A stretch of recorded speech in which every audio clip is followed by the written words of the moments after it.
గత వారం కోల్కతా మ్యూజియంలో అపహరణకి గురైన ఫ్యాబర్జే ఎగ్ స్థానంలో డూప్లికేట్ ఎగ్ పెట్టి పారిపోయిన విషయాన్ని చాలా ఆలస్యంగా తెలుసుకున్నారు మ్యూజియం అధికారులు. ఇప్పటికీ ఈ ఫ్యాబర్జే ఎగ్ ఆచూకీ ఎక్కడుందో పోలీసులు తెలుసుకోలేకపోతున్నారు. దాదాపు 200 కోట్లు విలువ చేసే ఆ చిన్న ఎగ్ కోసం పోలీసులు చాలా తీవ్రంగా వెతుకుతున్నారు. ఎంతో కట్టుదిట్టమైన సెక్యూరిటీని దాటి కూడా ఆ ఎగ్ ని ఎవరు ఎలా దొంగిలించారో ఎవ్వరికి అంతు చిక్కని ప్రశ్నగా మారింది.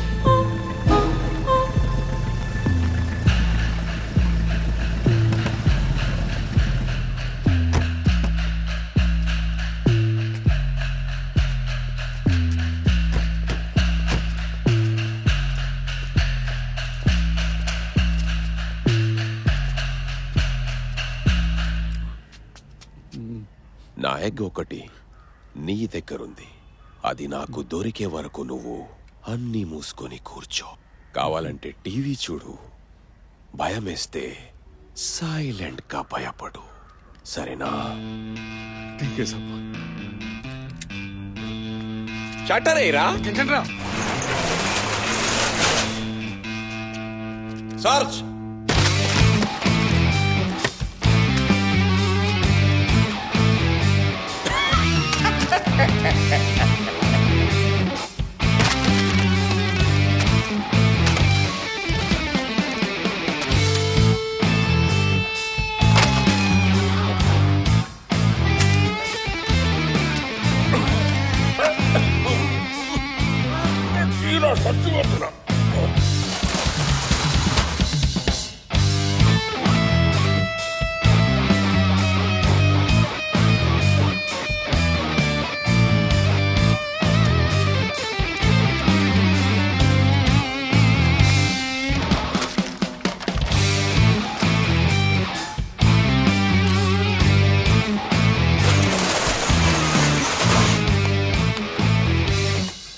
అన్నా, లోపల మన గుడ్డేం దొరకలేదన్నా. దొరకలేదన్నా? నీకు 3 రోజులే టైం. ఎగ్ దొరకలేదు, నువ్వు హాఫ్ బాయిల్. సమజైందా?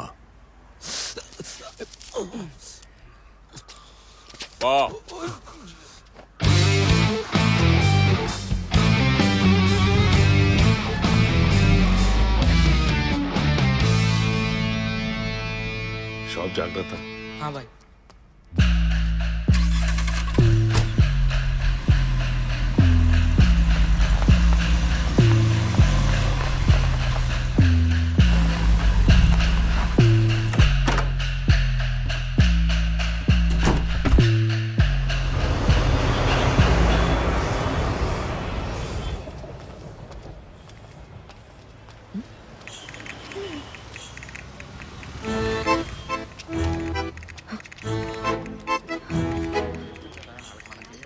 హలో పద్మక్క, చెప్పాను పద్మ. మీ ఆయన్ని రెడ్ హ్యాండెడ్ గా పట్టుకునే టైం వచ్చింది. తొందరగా నీకక్క. యాడే తీసుకొచ్చావు అనుకున్నా. నిజంగా మా ఆయనేనా? మరి ఆయన బైక్ లేదేంటి? అయ్యో అక్క, మీ ఆయన వచ్చింది చుట్టాలింటి కాదు. ఎన్ని జాగ్రత్తలు తీసుకుని ఉంటాడు. పక్క వీధిలో గుడి దగ్గర పెట్టుంటాడు. నువ్వురా అక్క, నువ్వు ఇక్కడే ఉంది. క్రైమ్ పెట్రోల్ ఇన్స్పెక్టర్ లాగా నేను సైలెంట్ గా వెళ్ళి ఒక్కసారిగా డోర్ తోసుకుని లోపలికి వెళ్ళిపోతాను. ఆ తర్వాత నువ్వు చెయ్యి, ఓకేనా?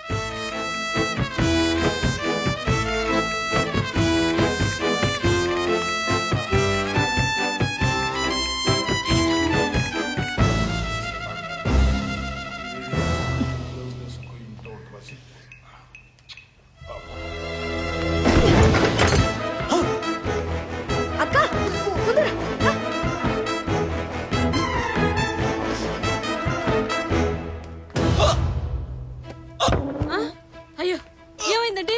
ఏమండి?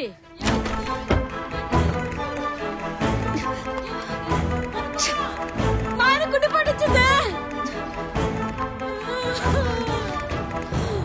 అయ్యో, నా దేవుడు పడిపోయాడే. అక్క నటిస్తున్నాడు. నువ్వు నోరు మూసుకో. ఫ్లాట్ విత్ ఫర్నిచర్ అంటే చూడడానికి వచ్చారు పొద్దు. అక్క అక్క ఇంకా నటిస్తున్నాడక్క. దీని మాటలు విని నా తాళి మీదకి తెచ్చుకున్నారండి. నా నన్ను క్షమించండి.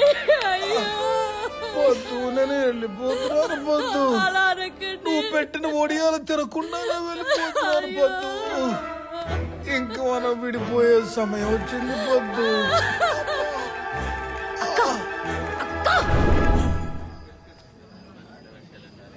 డాక్టర్ గారు చాలా పెద్ద ప్రమాదం తప్పిందన్నారు వదినా. అవునా? మా ఆయనది గట్టిగుంది కాబట్టి నా తాళి నిలబడింది.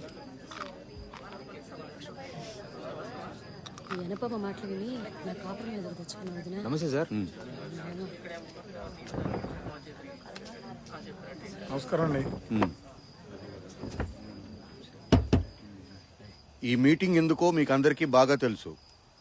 సో టైం వేస్ట్ చేయకుండా తిన్నగా పాయింట్కి వచ్చేద్దాం. చెప్పండి. చెప్పడానికి ఏముందండి, చూసిరిగా ఏం జరిగిందో. ఆవిడ గారు కొన్ని ఆత్రం మనుషులు ప్రాణాల మీద తీసుకొచ్చింది. మా ఆయనది గట్టిగుంది కాబట్టి నా తాళి నిలబడింది. అపార్ట్మెంట్ లో ఎవరేం చేస్తున్నారో ఈవిడికి ఎందుకండి? నా కూతురు అల్లుడు విడిపోదాం అనుకున్న సంగతి మూడో కంటికే తెలీదు. అలాంటిది ఈ అనుపమకి ఎలా తెలిసిందో? ఆవిడ పనే అది. అంతెందుకండి శేఖర్ గారు, మన శుక్రవారం నాడు రాత్రి మీ ఆవిడ మిమ్మల్ని కొట్టిందా లేదా? పర్లేదు చెప్పండి. అవన్నీ ఎందుకండి చిన్నారావు గారు? ఈ అనుపమ్మ గారు పాలవాడితో చెప్తుంటే నేను విన్నాను. చెప్పే ఉంటది.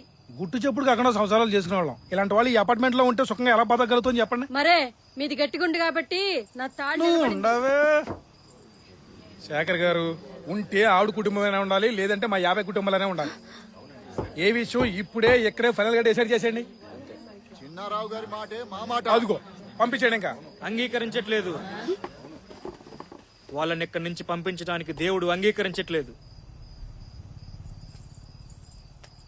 మాస్టర్ గారు, అసలు ఆవిడ ఏం చేసిన విషయం మీకు తెలిస్తే. నోర్ముయిరా పాపి. ఇక్కడున్న వాళ్ళలో ఎంతమంది తప్పులు చేయకుండా ఉన్నారు? ఎంతమంది నా దగ్గరకు వచ్చి మీ తప్పులు కన్ఫెస్ చేశారో మర్చిపోయారా? క్షమించడం అనేది దేవుడు మనకిచ్చిన గొప్ప గుణం. అదే గనక లేకపోతే దేవుడు ఇక్కడున్న ప్రతి ఒక్కరిని శిక్షించాలి. కానీ దేవుడు అది చేయట్లేదు, క్షమిస్తున్నాడు. దేవుడు చూపిన దారిని కాదని శిక్షించడానికి మీరెవరు? మీరు చేసిన తప్పులు బయట పెడితే మీలో ఒక్కరు కూడా ఇక్కడ ఉండరు. చెప్పమంటారా?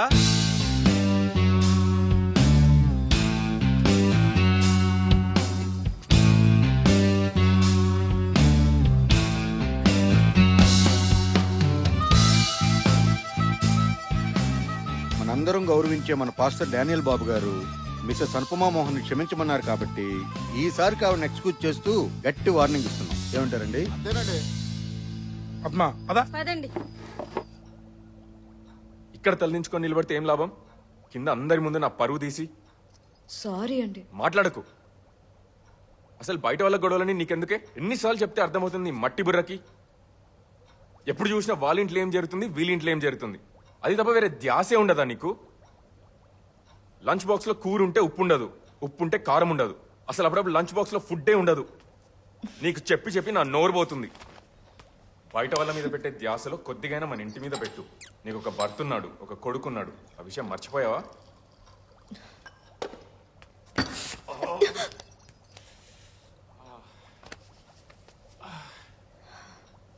ఇంకోసారి కిటికీ దగ్గర నిలబడి బయటికి చూస్తూ కనిపిస్తే నేను ఈ పుట్టింటికి తీసుకెళ్లి దించేస్తా.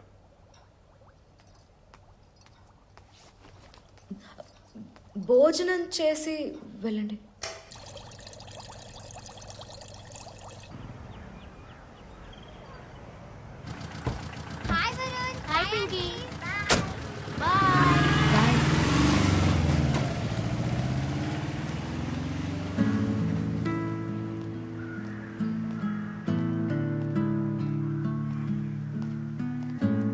అక్క అక్క అక్క ఉండు. ఏంది రాత్రి ఏదో మీటింగ్ అయిందట? మన వాచ్మెన్ చెప్పిండు. ఆ చిన్నారావు ఉన్నాడే, అతను సీక్రెట్ గా ఎఫ్ఐఆర్ నడిపిస్తుంటే రెడ్ హ్యాండెడ్ గా పట్టిద్దామని అనుకున్నాను. మొత్తం సీన్ రివర్స్ నా మీదకి వచ్చింది. ఇక చూడు, ఇదే ఛాన్స్ అని అందరూ నా మీద ఫైర్ అయ్యారు. ఉన్నవి లేనివి అన్నీ చెప్పేశారు. అట్లయిందా మొత్తానికి? వాళ్ళు అంటే అన్నారులే కానీ మా ఆయన కూడా చాలా కోప్పడ్డారే. పొద్దున్న ఏం మాట్లాడకుండా ఆఫీస్కి వెళ్ళారు. సరిగ్గా టిఫిన్ కూడా చేయలేదు తెలుసా. చాలా బాధగా ఉంది. ఇవన్నీ నీకు అలవాటే కదక్క. సారీ నడు పోదాం. నిజంగానే ఇల్లు ఖాళీ చేయించేస్తారేమో అని ఎంత భయమేసిందో తెలుసా? ఆ డానియల్ బాబు గారి దేవుళ్ళ వచ్చి కాపాడారు. పాస్టర్ గారా? ఆయన అప్పుడప్పుడు మా కాలనీకి కూడా వస్తుంటాడక్క. అవునా?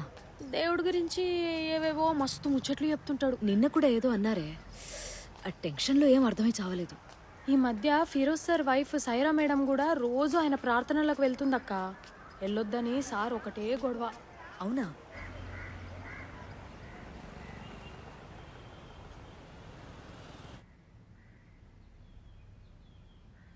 హల్లెలూయా హల్లెలూయా హల్లెలూయా.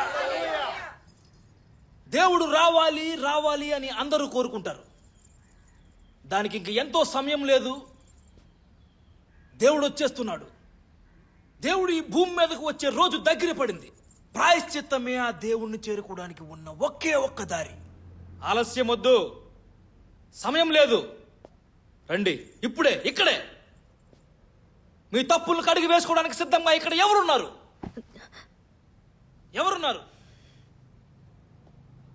ఎవరు సిద్ధంగా ఉన్నారు? నేను.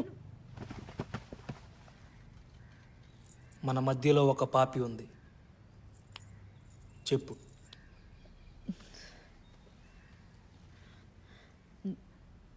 నేను మా ఆయన్ని చాలా బాధ పెట్టాను. దేవుడు నన్ను క్షమిస్తాడా?